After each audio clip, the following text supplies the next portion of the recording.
Hello दोस्तों, नमस्कार। मैं भी एक आप सभी का बहुत बहुत स्वागत करता हूं एक और नए क्लास में। तो साथियों, आज के इस क्लास में यूपी पुलिस एग्जाम 2026 के लिए 8 जून, 9 जून और 10 जून जैसा पेपर वाले प्रश्नों को डिस्कस करेंगे। 100 प्रश्न इस क्लास में हम लोग देखने जा रहे हैं और आप सभी का टारगेट इन 100 प्रश्न में से 65 प्रश्न सही करने का होगा। तो साथियों, जैसा कि यूपी पुलिस के एग्जाम में कुछ सवाल बहुत आसान मिलेंगे और कुछ सवाल बहुत कठिन मिलेंगे, लेकिन जो बीच का सवाल रहेगा, जो प्रश्न रहेगा, उसका चारों ऑप्शन ऐसा लगेगा कि हमें आता रहेगा, लेकिन हम उसका उत्तर नहीं कर पाएंगे। तो साथियों, जिस तरह से यूपी पुलिस के एग्जाम में सवाल पूछा जाएगा आपके पूरे 6 शिफ्टों में, तो साथियों उसी तरह आज की इस क्लास का पूरा प्रश्न होने जा रहा है। बहुत मेहनत के बाद, बहुत टाइम के बाद ये क्लास ऐसा बना है पूरे 100 प्रश्नों का। तो आप सभी को अपने परीक्षा में जाने से पहले ये 100 प्रश्न जरूर तैयार करना चाहिए। और इस क्लास से आपको एक अंदाजा भी लगेगा कि यूपी आयोग द्वारा आपके पूरे 6 शिफ्टों में कैसे कैसे सवाल पूछा जा सकता है। 8 जून को 2 शिफ्ट में पेपर होगा, 9 जून को 2 शिफ्ट में पेपर होगा और 10 जून को 2 शिफ्ट में पेपर होगा, यानी 6 शिफ्टों में आपका पूरा पेपर समाप्त होगा। प्रश्न वैसा करेंगे जैसा पेपर में प्रश्न आप सभी से पूछा जाएगा और एक तरह का यह मॉडल पेपर सोल्यूशन भी होने वाला है।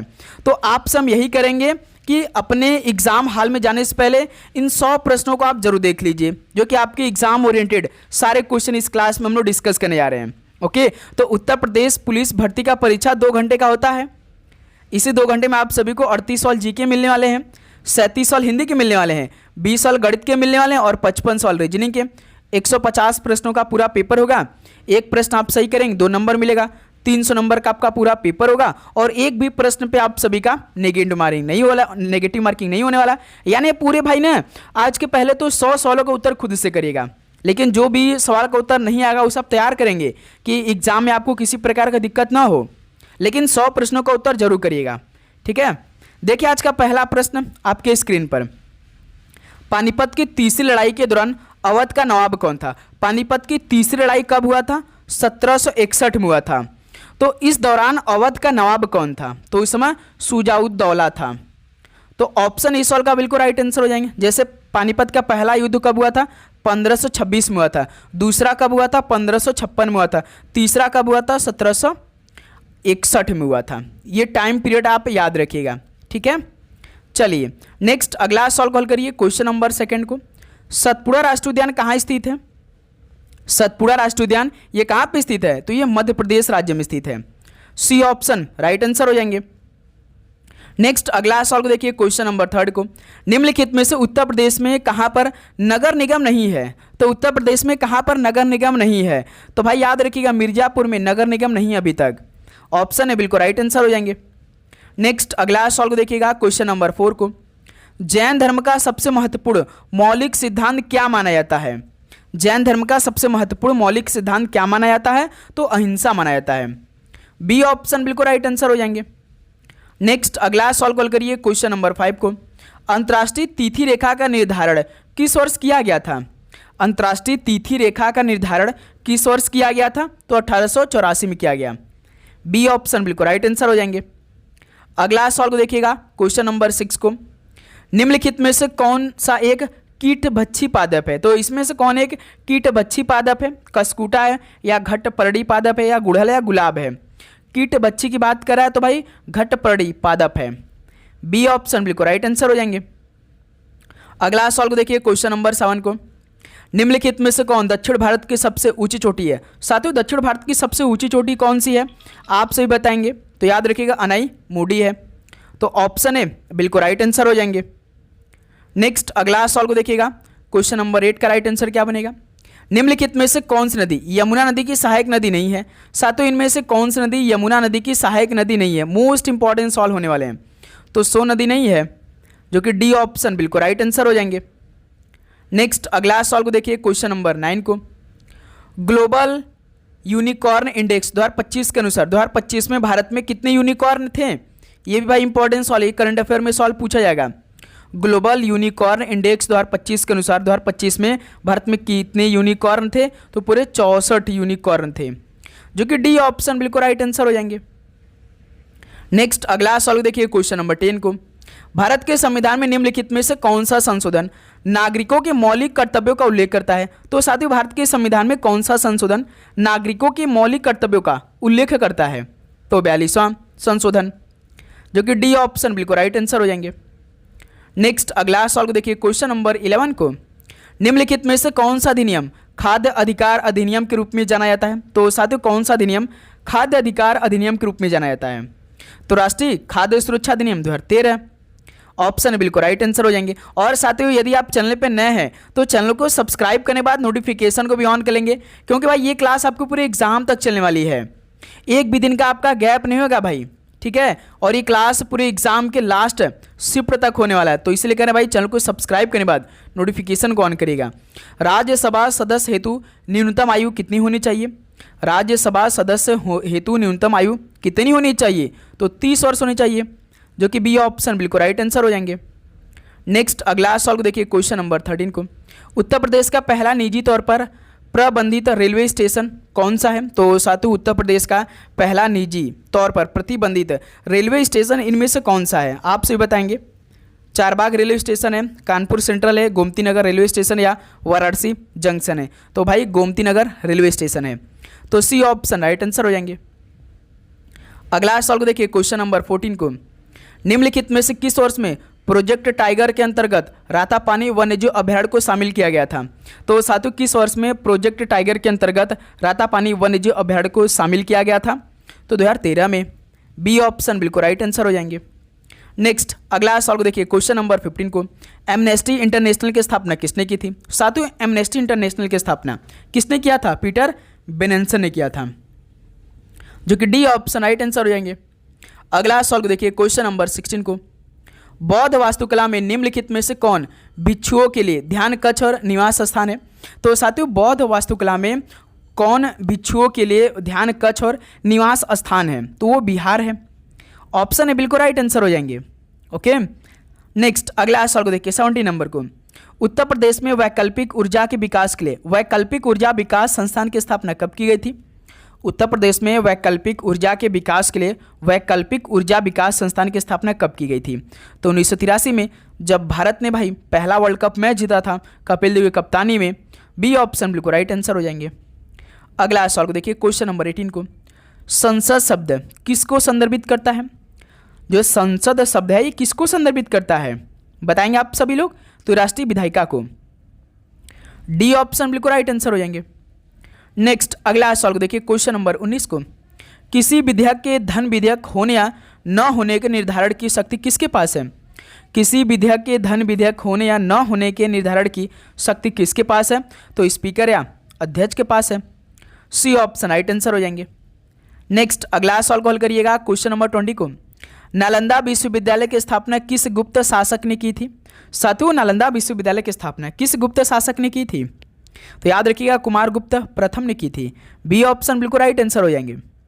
ओके, अगला सवाल को देखिए, क्वेश्चन नंबर 21 को, निम्नलिखित में से किसने पहली बार बुनियादी शिक्षा का विचार प्रतिपादित किया? साथियों किसने पहली बार बुनियादी शिक्षा के विचार प्रतिपादित किया? तो महात्मा गांधी जी ने, सी ऑप्शन राइट आंसर हो जाएंगे। अगला सवाल को देखिए, क्वेश्चन नंबर 22 को, 2011 की जनगणना के अनुसार निम्नलिखित में से कौन भारत में सबसे अधिक जनसंख्या घनत्व वाला राज्य है? 2011 की जनगणना के अनुसार कौन भारत में सबसे अधिक जनसंख्या घनत्व वाला राज्य है? तो बिहार राज्य है, डी ऑप्शन बिल्कुल राइट आंसर हो जाएंगे। नेक्स्ट अगला सवाल को देखिए, क्वेश्चन नंबर 23 को, किस वर्ष में ईरान के शासक नादिर शाह ने दिल्ली शहर को विध्वंस किया और उसे लूटा? किस वर्ष में ईरान के शासक नादिर शाह ने दिल्ली शहर को विध्वंस किया था और उसे लूट भी लिया था? तो 1739 में, सी ऑप्शन राइट आंसर हो जाएंगे। अगला सवाल को देखिएगा, क्वेश्चन नंबर 24 को, निम्नलिखित में से कौन सा देश उत्तर प्रदेश राज्य के साथ एक अंतर्राष्ट्रीय सीमा साझा करता है? तो साथियों कौन सा देश उत्तर प्रदेश राज्य के साथ एक अंतर्राष्ट्रीय सीमा साझा करता है? तो वो नेपाल देश है भाई, तो बी ऑप्शन राइट आंसर हो जाएंगे।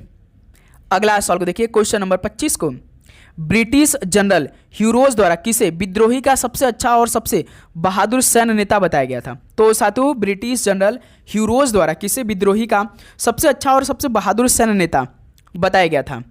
तो रानी लक्ष्मीबाई को, ऑप्शन है बिल्कुल राइट आंसर हो जाएंगे। नेक्स्ट अगला सवाल को देखिए, 26 नंबर को, पंचतंत्र मूल रूप से किसके द्वारा लिखा गया था? साथियों पंचतंत्र मूल रूप से किसके द्वारा लिखा गया था?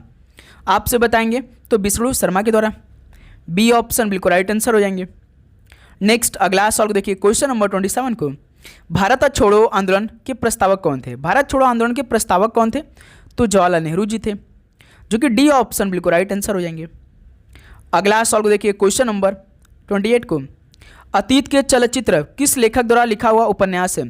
तो साथियों अतीत के चलचित्र किस लेखक द्वारा लिखा हुआ यह उपन्यास है?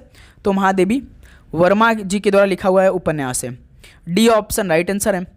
नेक्स्ट अगला सवाल देखिए क्वेश्चन नंबर 29 को, त्रिपुरी अधिवेशन में सुभाष चंद्र बोस ने कांग्रेस अध्यक्ष बनने के लिए किसे पराजित किया?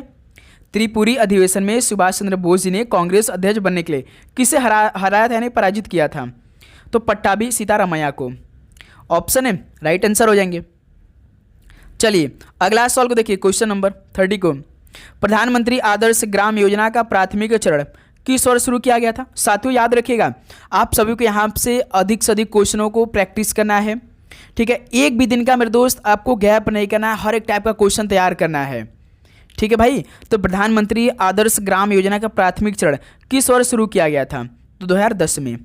सी ऑप्शन राइट आंसर हो जाएंगे। नेक्स्ट अगला सवाल को देखिए क्वेश्चन नंबर 31 को, सुभाष चंद्र बोस द्वारा स्वतंत्र भारत की सरकार का उद्घाटन कहाँ किया गया था? सुभाष चंद्र बोस द्वारा स्वतंत्र भारत की सरकार का उद्घाटन कहाँ किया गया था? तो सिंगापुर में। डी ऑप्शन बिल्कुल राइट आंसर हो जाएंगे। नेक्स्ट अगला सवाल को देखिए क्वेश्चन नंबर 32 को, निम्नलिखित में से कौन सा निबल राष्ट्रीय आय को परिभाषित करता है? साथियों कौन सा निबल राष्ट्रीय आय को परिभाषित करता है? तो जीएनपी माइनस मूल्यह्रास करता है। बी ऑप्शन बिल्कुल राइट आंसर हो जाएंगे। नेक्स्ट अगला सवाल को देखिए क्वेश्चन नंबर 33 को, बिरहोर नृत्य किस राज्य का एक आदिवासी लोक नृत्य है? बिरहोर नृत्य ये किस राज्य का एक आदिवासी लोक नृत्य है?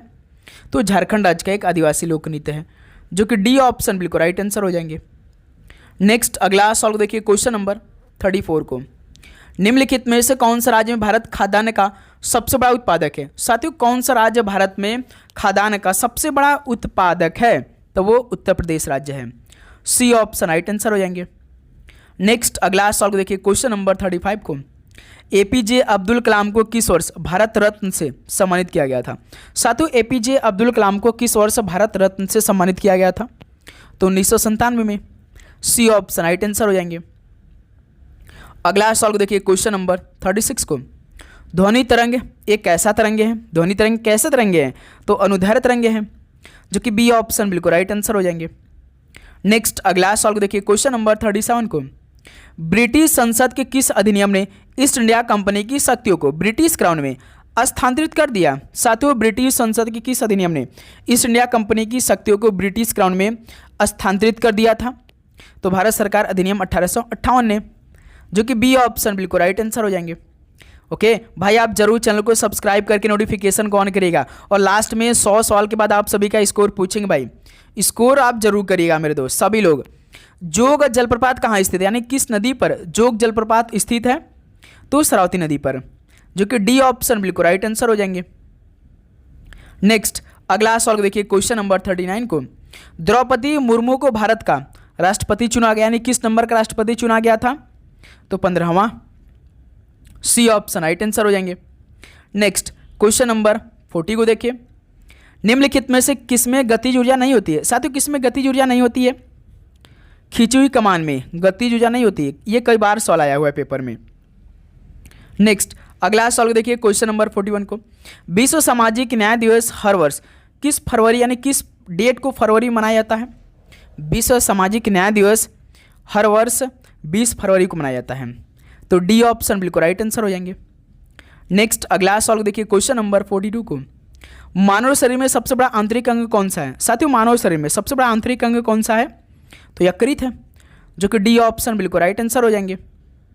अगला सवाल देखिए क्वेश्चन नंबर 43 को, भारत के संविधान के किस भाग में संघ कार्यपालिका के प्रावधान शामिल है?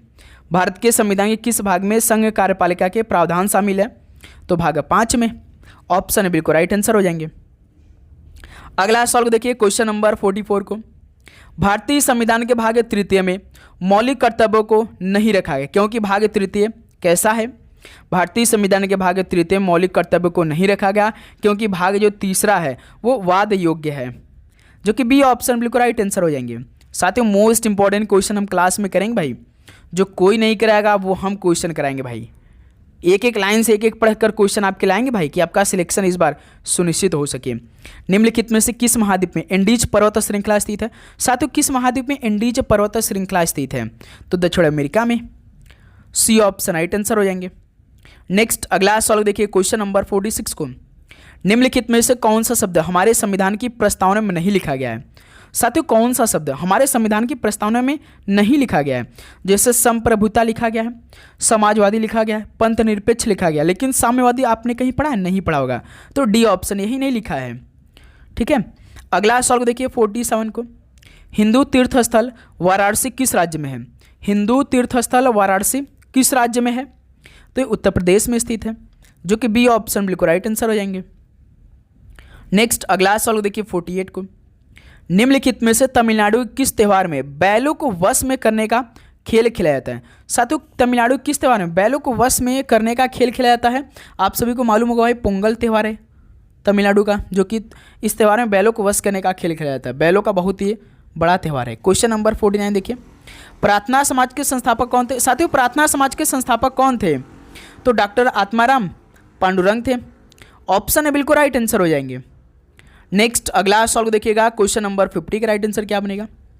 इनमें से किस अधिनियम के द्वारा अंग्रेजों ने पहली बार भारत में अप्रत्यक्ष चुनाव प्रणाली शुरू की? तो साथियों किस अधिनियम के द्वारा अंग्रेजों ने पहली बार भारत में अप्रत्यक्ष चुनाव प्रणाली शुरू की? तो ध्यान रखिएगा भाई 1892 में। तो बी ऑप्शन बिल्कुल राइट आंसर हो जाएंगे। अगला सवाल को हल करिएगा क्वेश्चन नंबर 51 को। भारतीय रुपए के नए मुद्रा प्रतीक को आधिकारिक तौर पर किस वर्ष अपनाया गया था? तो बताइए। ये तो भाई एसएससी का सवाल आया है, क्योंकि जो एसएससी एमटीएस का पेपर हुआ था ना, उसमें सवाल पूछा था कि भारतीय रुपए के नए मुद्रा प्रतीक को आधिकारिक तौर पर किस वर्ष अपनाया गया था? याद रखिएगा 2010 में। सी ऑप्शन राइट आंसर हो जाएंगे। अगला सवाल को देखिए 52 नंबर को। निम्नलिखित में से कौन मानव शरीर की सबसे बड़ी धमनी है? मानव शरीर की सबसे बड़ी धमनी कौन सी है मेरे दोस्त? तो महाधमनी है। ऑप्शन है बिल्कुल राइट आंसर हो जाएंगे। नेक्स्ट अगला सवाल को देखिए 53 को। दक्षिणी उत्तर प्रदेश में औरैया जिला किसका प्रमुख उत्पादक है? दक्षिणी उत्तर प्रदेश में औरैया जिला किसका प्रमुख उत्पादक है? तो याद रखिएगा शुद्ध देसी घी के। सी ऑप्शन राइट आंसर हो जाएंगे। नेक्स्ट अगला सवाल को देखिए क्वेश्चन नंबर 54 को। कौन सा राज्य म्यांमार के साथ अपनी सीमा साझा नहीं करता है? तो साथियों कौन सा राज्य म्यांमार के साथ अपनी सीमा साझा नहीं करता है? तो सिक्किम राज्य। डी ऑप्शन राइट आंसर हो जाएंगे। नेक्स्ट अगला सवाल को देखिए 55 को। वैश्विक प्रौद्योगिकी शिखर सम्मेलन 2025 का 9वां संस्करण कहाँ आयोजित किया गया था? तो साथियों वैश्विक प्रौद्योगिकी शिखर सम्मेलन 2025 का 9वां संस्करण कहाँ पर आयोजित किया गया था? तो भारत की राजधानी नई दिल्ली में किया गया था। सी ऑप्शन राइट आंसर हो जाएंगे। साथियों आप चैनल को जरूर सब्सक्राइब करके नोटिफिकेशन को ऑन करिएगा, ठीक है, और हाइप जरूर करिएगा, क्लास को शेयर भी करिएगा। जिस भी ग्रुप में है भाई आप जरूर शेयर और सब्सक्राइब करके नोटिफिकेशन को ऑन करिएगा। उस प्रसिद्ध भारतीय क्रिकेटर का नाम बताओ जिसने a century is not enough पुस्तक लिखी है। A century is not enough पुस्तक के लेखक इनमें से कौन है? आप सभी बताएंगे स्टूडेंट। तो सौरव गांगुली जी हैं। डी ऑप्शन बिल्कुल राइट आंसर हो जाएंगे। अगला सवाल को देखिए 57 को। हड़प्पा वासियों को संभवतः वर्तमान किस राज्य से तांबा प्राप्त हुआ था? हड़प्पा वासियों को संभवतः वर्तमान में किस राज्य से उन्हें तांबा प्राप्त हुआ? तो भाई राजस्थान राज्य से। बी ऑप्शन बिल्कुल राइट आंसर हो जाएंगे। अगला सवाल को देखिए क्वेश्चन नंबर 58 को। ऐतिहासिक लखनऊ समझौते पर हस्ताक्षर किस वर्ष में किए गए थे? साथियों ऐतिहासिक लखनऊ समझौते पर हस्ताक्षर किस वर्ष में किए गए थे? तो 1916 में। बी ऑप्शन राइट आंसर हो जाएंगे। क्वेश्चन नंबर 59 देखिए। रामप्पा मंदिर किस भगवान को समर्पित है? रामप्पा मंदिर किस भगवान को समर्पित है? तो भगवान शिव जी को। डी ऑप्शन राइट आंसर हो जाएंगे। नेक्स्ट अगला सवाल को देखिए क्वेश्चन नंबर 60 को। राष्ट्रीय वैमानिकी प्रयोगशाला ये किस शहर में स्थित है? राष्ट्रीय वैमानिकी प्रयोगशाला ये कहाँ पर स्थित है? तो बेंगलोर में स्थित है। बी ऑप्शन राइट आंसर हो जाएंगे। नेक्स्ट अगला सवाल को देखिए क्वेश्चन नंबर 61 को। निम्नलिखित में से कौन सा उत्तर प्रदेश का राज्य वृक्ष है? साथियों उत्तर प्रदेश का राज्य वृक्ष कौन है? तो ये सवाल आपके होमवर्क रहेगा भाई। इस सवाल का राइट आंसर आप कमेंट करके हमें बताएंगे, ठीक है। नेक्स्ट क्वेश्चन नंबर 62 देखिए। चंद्रप्रभा वन्यजीव अभ्यारण्य उत्तर प्रदेश के किस जिले में स्थित है? साथियों चंद्रप्रभा वन्यजीव अभ्यारण्य उत्तर प्रदेश के किस जिले में स्थित है? तो चंदौली जिले में स्थित है, जो कि बी ऑप्शन बिल्कुल राइट आंसर हो जाएंगे। नेक्स्ट अगला सवाल देखिए 63 को। किस राज्य ने 2011 की जनगणना में सबसे कम साक्षरता दर दर्ज की? तो साथियों किस राज्य ने 2011 की जनगणना में सबसे कम साक्षरता दर दर्ज की? तो बिहार राज्य है। ऑप्शन है बिल्कुल राइट आंसर हो जाएंगे। नेक्स्ट अगला सवाल को देखिए, क्वेश्चन नंबर 64 को, जापान की आधिकारिक मुद्रा क्या है? साथियों जापान की आधिकारिक मुद्रा क्या है? तो एन है। सी ऑप्शन राइट आंसर हो जाएंगे। नेक्स्ट अगला सवाल को देखिए, क्वेश्चन नंबर 65 को, भारत 2020 पुस्तक किसके द्वारा लिखी गई है? भारत 2020 पुस्तक किसके द्वारा लिखी गई है? तो डॉक्टर APJ अब्दुल कलाम द्वारा लिखी गई है। ऑप्शन है बिल्कुल राइट आंसर हो जाएंगे। नेक्स्ट अगला सवाल को देखिए, क्वेश्चन नंबर 66 को, सफ़ेद धागे का उपयोग करके कपड़े पर की गई प्रसिद्ध कढ़ाई को क्या कहा जाता है? साथियों सफ़ेद धागे का उपयोग करके कपड़े पर की गई प्रसिद्ध कढ़ाई को क्या कहा जाता है? तो चिकनकारी कढ़ाई कहते हैं ना, जो कि लखनऊ में काफ़ी प्रसिद्ध है ये। ऑप्शन बिल्कुल राइट आंसर हो जाएंगे। नेक्स्ट अगला सवाल देखिए 67 को, विशेष रूप से पश्चिमी देशों के बच्चे जो बहुत कम धूप प्राप्त करते हैं वो किस रोग से पीड़ित होते हैं? तो साथियों विशेष रूप से जो पश्चिमी देशों के बच्चे होते हैं ना, उन्हें बहुत कम धूप प्राप्त होता है, तो वो किस रोग से पीड़ित रहते हैं? तो रिकेट से। बी ऑप्शन बिल्कुल राइट आंसर हो जाएंगे। नेक्स्ट अगला सवाल देखिए 68 को, पादप में जाइलम किस परिवहन के लिए उत्तरदायी होता है? भाई पादप में जाइलम, जाइलम मतलब जल, फ्लोएम मतलब भोजन, तो पादप में जाइलम जो होते हैं वो साथी जल परिवहन के लिए उत्तरदायी होते हैं, तो ऑप्शन राइट आंसर हो जाएंगे। नेक्स्ट अगला सवाल को देखिए 69 को, निम्नलिखित में से किस राज्य में लोकसभा सीटें सबसे अधिक है? किस राज्य में लोकसभा सीटें सबसे अधिक है भाई? तो पश्चिम बंगाल में। ऑप्शन बिल्कुल राइट आंसर हो जाएंगे। नेक्स्ट अगला सवाल को देखिएगा, क्वेश्चन नंबर 70 को, भारत में निर्यात आयात बैंक की स्थापना कब की गई थी? साथियों भारत में निर्यात आयात बैंक की स्थापना किस वर्ष में की गई थी? तो 1982 में की गई, जो कि बी ऑप्शन बिल्कुल राइट आंसर हो जाएंगे। अगला सवाल को देखिए 71 को, भारत का पहला उपग्रह आर्यभट्ट कब प्रक्षेपित किया गया था? साथियों भारत का जो पहला उपग्रह आर्यभट्ट है इसे कब प्रक्षेपित किया गया था? बताएंगे आप सभी लोग। तो 1975 में किया गया था। बी ऑप्शन राइट आंसर हो जाएंगे। ओके नेक्स्ट अगला सवाल कॉल करिए, क्वेश्चन नंबर 72 को, फॉरवर्ड ब्लॉक की स्थापना किसने की? साथियों फॉरवर्ड ब्लॉक की स्थापना किसने की? तो सुभाष चंद्र बोस जी ने की। ऑप्शन है बिल्कुल राइट आंसर हो जाएंगे। नेक्स्ट अगला सवाल को देखिए, क्वेश्चन नंबर 73 को, इलाहाबाद वर्तमान प्रयागराज अभिलेख का संबंध किस गुप्त शासक से है? बताइए इलाहाबाद अभिलेख का संबंध किस गुप्त शासक से है? तो समुद्रगुप्त से है। सी ऑप्शन राइट आंसर हो जाएंगे। नेक्स्ट अगला सवाल को देखिए 74 को, निम्न में से कौन सा स्थल स्वरूप हिमनद से संबंधित नहीं है? तो साथियों कौन सा स्थल स्वरूप हिमनद से संबंधित नहीं है? तो वो भी आकार की जो घाटी है। बी ऑप्शन राइट आंसर हो जाएंगे। नेक्स्ट अगला सवाल को देखिए 25 नंबर को, उत्तर प्रदेश का एक छोटा शहर सजावटी लाल मिट्टी के बर्तनों के लिए जाना जाता है, वो कौन सा छोटा शहर है? बताइए जो सजावटी लाल मिट्टी के बर्तनों के लिए जाना जाता है, तो वो चुनार है भाई। सी ऑप्शन राइट आंसर हो जाएंगे। ठीक है अगला सवाल को देखिए, क्वेश्चन नंबर 76 को, पुष्प के किस हिस्से में पराग का उत्पादन होता है? पुष्प के किस हिस्से में पराग का उत्पादन होता है? तो याद रखिएगा पराग कोश में। सी ऑप्शन राइट आंसर हो जाएंगे। नेक्स्ट अगला सवाल को देखिए 77 को, चित्रकला के निम्नलिखित में से कौन सी शैली महाराष्ट्र की है? इनमें से चित्रकला की कौन सी शैली महाराष्ट्र की है? तो दोस्त मेरे याद रखिए वारली चित्रकला। डी ऑप्शन राइट आंसर हो जाएंगे। नेक्स्ट अगला सवाल को देखिए 78 को, सिल्वर फाइबर क्रांति किससे संबंधित है? सिल्वर फाइबर क्रांति मेरे दोस्त ये किससे संबंधित है? तो कपास से संबंधित है। डी ऑप्शन राइट आंसर हो जाएंगे। अगला सवाल को देखिए 79 को, निम्नलिखित में से कौन कत्था का प्रतिपादक नहीं है? कत्था का प्रतिपादक कौन सा नहीं है? तो किशन महाराज जी नहीं है। सी ऑप्शन राइट आंसर हो जाएंगे। नेक्स्ट अगला सवाल को देखिए क्वेश्चन नंबर 80 को, वायसराय की कार्यकारी परिषद में शामिल होने वाला पहले भारतीय कौन थे? वायसराय की कार्यकारी परिषद में शामिल होने वाले पहले भारतीय की बात करें वो कौन थे? तो सत्येंद्र प्रसाद सिन्हा थे। ऑप्शन है राइट आंसर हो जाएंगे। नेक्स्ट अगला सवाल को देखिए क्वेश्चन नंबर 81 को, राष्ट्रीय जांच एजेंसी अधिनियम किस वर्ष अधिनियमित किया गया था? साथियों राष्ट्रीय जांच एजेंसी अधिनियम किस वर्ष अधिनियमित किया गया था? तो 2008 में, जो कि सी ऑप्शन राइट आंसर हो जाएंगे। नेक्स्ट अगला सवाल को देखिए क्वेश्चन नंबर 82 को, निम्नलिखित में से कौन सी भारत में विदेशी पूंजी के प्रवाह की विधि है? तो भारत में विदेशी पूंजी के प्रवाह की विधि कौन सी है भाई? बताएंगे आप सभी लोग। तो याद रखिएगा FDI है। ऑप्शन है राइट आंसर हो जाएंगे। नेक्स्ट अगला सवाल को देखिए क्वेश्चन नंबर 83 को, फतेहपुर सीकरी शहर की स्थापना इनमें से किस मुगल शासक ने की थी? फतेहपुर सीकरी शहर की स्थापना किस मुगल शासक ने की थी? तो अकबर ने की। ऑप्शन है बिल्कुल राइट आंसर हो जाएंगे। नेक्स्ट अगला सवाल को देखिए 84 को। भारत के संविधान का कौन सा अनुच्छेद राष्ट्रीय आपातकाल से संबंधित है? भारत के संविधान का कौन सा अनुच्छेद राष्ट्रीय आपातकाल से संबंधित है? तो अनुच्छेद 352 है। ऑप्शन है बिल्कुल राइट आंसर हो जाएंगे। चलिए भाई, आप जरूर चैनल को सब्सक्राइब करके नोटिफिकेशन को ऑन करिएगा। भाई बस यही से कहते हैं कि आपका एक भी दिन का क्लास ना छूटे और सारे क्वेश्चन को आप तैयार कर ले जाएं, इसीलिए कहते हैं भाई सब्सक्राइब करके मेन आप नोटिफिकेशन ऑन करके रखिए। कौन सी बीमारी वायरस होती है? पोलियोस होती है भाई। तो ऑप्शन है बिल्कुल राइट आंसर हो जाए। कौन सी बीमारी वायरस होती है? तो पोलियो रोग। ठीक है। नेक्स्ट अगला सवाल देखिए 86 को। छत्रपति शिवाजी का जन्म किस किले में हुआ था? छत्रपति शिवाजी का जन्म किस किले में हुआ था? जिले में नहीं, किले में। तो शिवनेरी किले में हुआ था। बी ऑप्शन राइट आंसर हो जाएंगे। नेक्स्ट 87 को देखिए।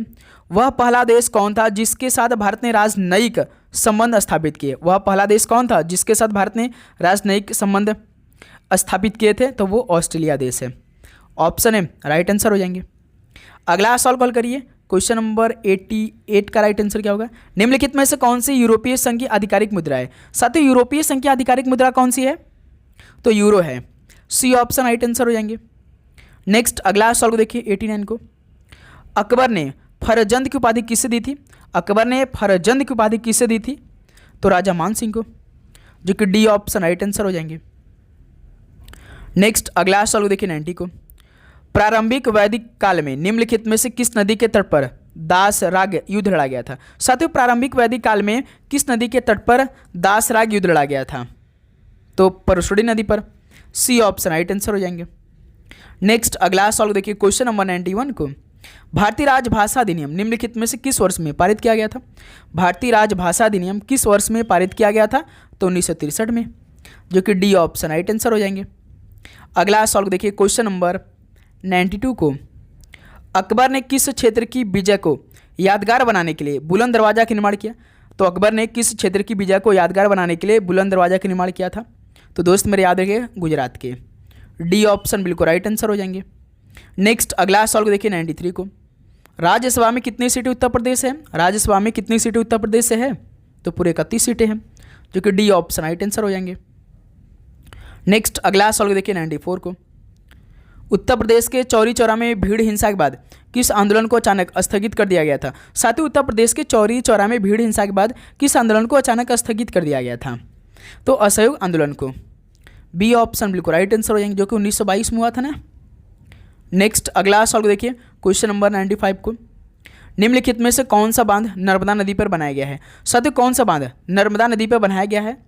तो सरदार सरोवर के। ऑप्शन है बिल्कुल राइट आंसर हो जाएंगे। अगला सवाल देखिए क्वेश्चन नंबर 96 को। विधवाओं को पुनर्विवाह की अनुमति देने वाला कानून हिंदू विधवा पुनर्विवाह अधिनियम किस वर्ष में पारित किया गया था?